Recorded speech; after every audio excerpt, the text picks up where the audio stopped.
அஸ்ஸலாமு அலைக்கும். Hi friends, எப்படி நல்லா இருக்கீங்களா? குவைத்தில் தொழிலாளர்கள் சட்டம் முடிவடைய போகிறது. த பப்ளிக் அத்தாரிட்டி ஃபார் மேன்பவர் வெளியிட்ட மிக முக்கிய தகவலை பார்க்க போகிறோம். அடுத்து குவைத்தில் உள்ள இந்தியன் எம்பசி இந்தியர்களுக்கு வெளியிட்ட புதிய அறிவிப்பு நாளை முதல் அமலுக்கு வர உள்ளது. அந்த நியூஸ் பார்க்க போகிறோம். அடுத்து அதிகரிக்கும் வெப்பக்காற்று 1000 பேர் வரை உயிர்ந்துள்ளதாக அதிர்ச்சியூட்டும் தகவலை வெளியிட்ட மினிஸ்ட்ரி ஆஃப் வெல்த்.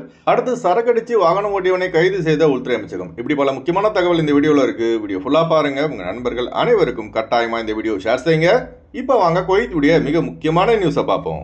குவைத்தில் விசா மாறுவதற்கான அவகாசம் ஜூன் 30ஆம் தேதி, அதாவது இன்றோடு முடிவடைகிறது. அதனால இன்னும் யாரெல்லாம் விசா மாறணும்னு நினைக்கிறீங்களோ இன்னைக்கு நைட்டு 12 மணிக்குள்ள சேகல் அப்ளிகேஷன் மூலமாக விண்ணப்பிக்கலாம் என குவைத்துடைய the public authority for manpower தெரிவித்துள்ளது.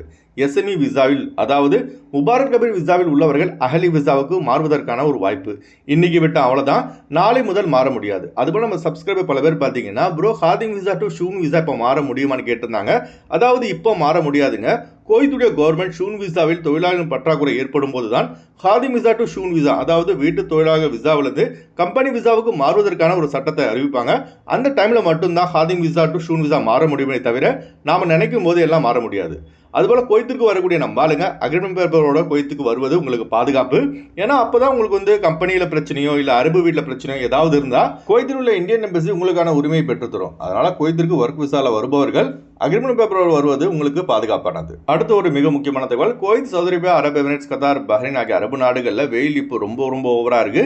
சில இடங்களில் பார்த்தீங்கன்னா 50 டிகிரி செல்சியஸுக்கு மேலே பதிவாகி வருகிறது. அதனால ஹீட் ஸ்ட்ரோக்கிலிருந்து உங்களை பாதுகாத்துக் கொள்ளுங்க. இப்போ அரபு நாடுகளை தாண்டியும் பிரான்ஸ், யூரோப் ஆகிய நாடுகளில் ஹீட் வே அதிகமாக பதிவாகி வருகிறது. பிரான்ஸ்ல மட்டும் கடந்த வாரத்தில் 1000 பேர் வரை ஹீட் வே அதிக வெப்பத்தின் காரணமாக உயர்ந்துள்ளதாக பிரான்சின் மினிஸ்ட்ரி ஆஃப் ஹெல்த் அதிர்ச்சியூட்டும் தகவலை வெளியிட்டுள்ளது. அதனால உலகம் முழுவதும் உள்ள நம்பாளுங்க அதிக எச்சரிக்கையாக இருங்க. இப்போ நம்ம தமிழ்நாட்டிலும் வெயில் முன்னெப்பதும் இல்லாத அளவுக்கு அதிகமாக பதிவாகி வருவதும் குறிப்பிடத்தக்கது. அடுத்த தகவல், ஜூலை 1ஆம் தேதி முதல் புதிய பாஸ்போர்ட் எடுப்பதாக இருந்தாலும் சரி, பாஸ்போர்ட் ரினியூவல் செய்வதாக இருந்தாலும் சரி, காணாமல் போன பாஸ்போர்ட்டுக்கு பதில் புதிய பாஸ்போர்ட் எடுப்பதாக இருந்தாலும் சரி, அப்புறம் emergency passport, PCC, no objection certificate, non resident Indian certificate, இப்படி அனைத்திற்கும் பார்த்தீங்கன்னா பாஸ்போர்ட் கட்டணம் உயர்த்தப்பட்டுள்ளது. புதிய இந்தியன் பாஸ்போர்ட் 36 பக்கங்கள் கொண்டது பார்த்தீங்கன்னா 23 குவைத் தினார்லேருந்து 38 குவைத் தினாராக உயர்த்தப்பட்டுள்ளது.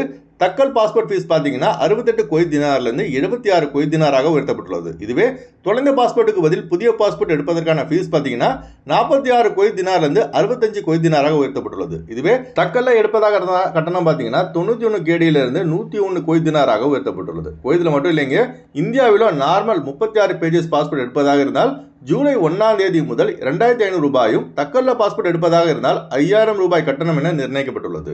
அடுத்த தகவல், குவைத்தில் மது அருந்திவிட்டு ஃபுட் டெலிவரி செய்த தொழிலாளியை ஃபர்வானியா காவல்துறை கைது செய்து நாடு கடத்தும் மையத்திற்கு அனுப்பியுள்ளது. மேலும் அந்த நபரின் பெயர் பார்த்தீங்கன்னா பிளாக் லிஸ்டில் சேர்க்கப்பட்டுள்ளதால் மீண்டும் அந்த நபர் குவைத் மட்டும் கிடையாதுங்க, ஜிசிசி நாடுகளான Saudi Arabia, Qatar, Bahrain, Oman, அரபு எமிரேட்ஸ் ஆகிய எந்த அரபு நாட்டுக்கும் வேலைக்கு செல்ல முடியாது. அதனால குடிப்பழக்கம் உள்ளவர்கள் திருந்திக் கொள்ளுங்கள். அதுபோல குடிப்பழக்கம் உள்ளவர்கள் தயவு செய்து குவைத் வராதிங்க. குவைத்தில் மது விற்பனை எல்லாம் தடை செய்யப்பட்டுள்ளது. சிலர் பார்த்தீங்கன்னா பணத்துக்காக இல்லீகலாக சாரம் தயாரித்து விற்கிறாங்க. ஆனால் மாட்டினா அவ்வளோதான், காலத்தும் குவைத் ஜெயிலில் தான் கம்மி ஏறணும். அதனால குவைத்தில் உள்ள நம்ம ஆளுங்க குவைத்துடைய ரூல்ஸ் அண்ட் ரெகுலேஷனை ஸ்ட்ரிக்டாக ஃபாலோ செய்யுங்க. அடுத்து வாங்க குவைத்துடைய தினார் ரேட் பார்ப்போம். ஒரு தினார் குவைத் இந்தியாவின் மதிப்பு 304 ரூபாயாக உள்ளது. ஒரு தினார் குவைத் இலங்கையின் மதிப்பு 1041 ரூபாய் 66 பைசாவாக உள்ளது. இப்போ நான் சொன்னது குவைத்துடைய அல்முலா ரேட்டுங்க. அடுத்து குவைத்துடைய கோல்டு ரேட் பார்ப்போம். 1 கிராம் 24 கேரட் தங்கத்தின் விலை 40 தினார் 956 பில்ஸாக உள்ளது. 1 கிராம் 22 கேரட் தங்கத்தின் விலை 37 தினார் 557 பில்ஸாக உள்ளது. அடுத்து குறைந்த கட்டணத்தில் விமான டிக்கெட் எடுக்க விரும்புபவர்கள் ஸ்கிரீனில் தெரிகிற ஜிஆர் டிராவல்ஸ் நம்பரை தொடர்பு கொண்டு விமான டிக்கெட் பெற்றுக்கொள்ளலாம். அதுபோல குவைத் செல்வதற்கான PCC, medical, visa stamping, POE attestation செய்து தரப்படுகிறது. ஓகே ஃப்ரெண்ட்ஸ், இந்த வீடியோ ஷேர் செய்யுங்க. இந்த வீடியோ சம்பந்தமாக நீங்கள் என்ன நினைக்கிறீங்க என்பதை மறக்காம கமெண்ட்ஸ் பதிவு செய்யுங்க. எப்போதும் இணைந்திருப்போம். உங்களின் ஒருவன் ஜியாவுதீன். அஸ்ஸலாமு அலைக்கும்.